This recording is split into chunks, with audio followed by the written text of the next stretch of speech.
मैं आपकी खिदमत में अर्ज़ करने जा रहा हूँ, जिसके चंद दिन इस्तेमाल से गया गुज़रा न मर्द भी कामिल मर्द हो जाता है। तमाम अज़ाओं में बिजली सी लहर दौड़ती है और तमाम किस्म की कमज़ोरी नकाहत दूर करने में एक अक्सरी चीज़ है।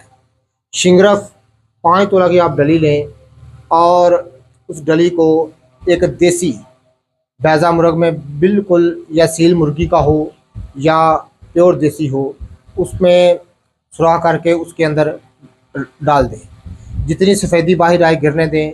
उसको अरद माश का आटा लपेट कर नाज़िक्राम मेंगन बुज़ यानी बकरी की मेंगनों की बुब्बल जो है एक सेर में दबा दें। इसी तरह नाज़िक्राम फिर वो शिंगरफ निकाल कर दूसरे अंडे में दे दें, फिर इसी तरह निकाल कर तीसरे अंडे में दाखिल करें। हत्ताल मकान के 100 दफ़ा ये अमल करें।